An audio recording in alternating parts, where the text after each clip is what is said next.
Yo, what's going on everyone? It's me, it's Jinsula. I hope you're having a good day and welcome to today's raid guide video. Today we're going to be talking about a legendary Pokemon which is making a return to Pokemon Go, and in my opinion, this is actually a really good one. This is going to be a raid guide for Ho-Oh, and I'm going to be giving you the most up-to-date counters that you should use. Now, should you raid for Ho-Oh? I actually think you should, mainly because this Pokemon is incredibly powerful when it comes to the Master League, and you do need to collect XL candies for this Pokemon. And on top of that, it is a top tier flying type raid attacker as well as a fire type, and you should not discount that because when it comes to raid Pokemon, we do not often get them in raids. So Ho-Oh is definitely one you should invest into because this Pokemon is just that good. Now, something to keep in mind is that Ho-Oh is going to be as good as its exclusive move, which is Sacred Fire. Unfortunately, you're not going to be able to get that this time around, but if you have any spare Elite Charge TMs, it might be worth using on this Pokemon, especially if you get yourself a 100% IV.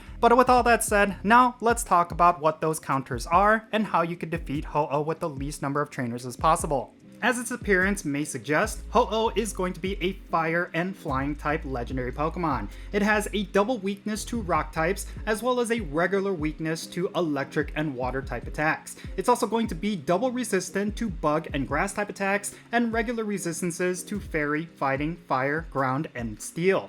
Do not bring any Pokemon with these moves. They're going to be completely ineffective against Ho-Oh, but you will want to bring rock types, electric types, and water types to your raid party. But next, let's go over the perfect IVs for Ho-Oh. If you want one that is perfect IVs, you will want one that is 2207, and if it's weather boosted, it's going to be 2759. Ho-Oh is weather boosted by sunny weather and windy weather. So if it is either of these weather boosts outside, that's when you should go out and raid for Ho-Oh because you're going to get yourself a weather boosted one, and that's going to be incredibly powerful. Now, if you want to secure the win against Ho-Oh, you should bring a raid party that consists of at least 5 to 7 trainers that are at least level 35, and then if you want to challenge yourself, you could do this with just 2 other trainers, but make sure you and your raid party is at least level 50 with all of your Pokemon being at that level. If you want to take down Ho-Oh with the least number of trainers as possible, you will need yourself the best counters as well as the right conditions. Now, speaking of the best counters, let's go over them right now.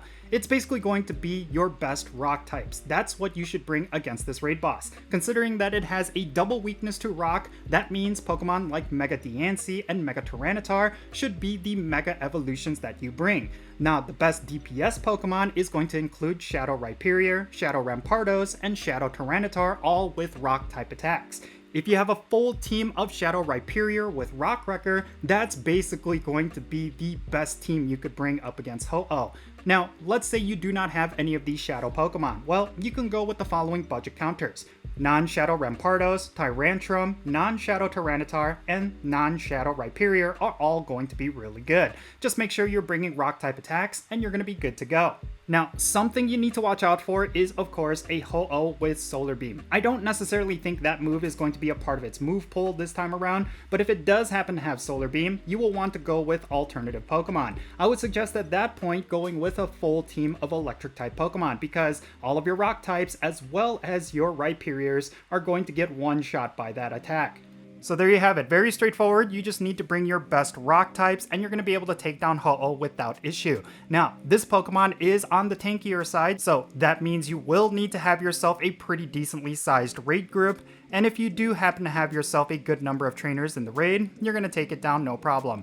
And I do suggest you do as many of these as you can, but I would hold off on using every single one of your raid passes because we're on the cusp of getting an Ultra Beast week leading up to Pokémon GO Fest, and then when we get to Pokémon GO Fest, we're gonna have Necrozma in raids, and by far, that is going to be the priority. Necrozma with its fusions are going to be so much more powerful than any other Pokemon, so you should definitely focus in on getting that. But if you have a bunch of raid passes to spare, then yes, I think Ho-Oh is definitely going to be worth it. So make sure you do a couple of these raids while you can, because Ho-Oh is one of those legendary raids that doesn't often make a return to Pokemon Go. So take full advantage of this opportunity and try to get yourself a 100% IV. But in any case, that's going to be it for this video. Now, let me know your thoughts regarding Ho-Oh down below. Do you plan to go all out for this raid boss, or are you planning to skip it to save your raid passes for the future content? And if there was a tip that I completely missed regarding taking down Ho-Oh, make sure you mention it down below as well.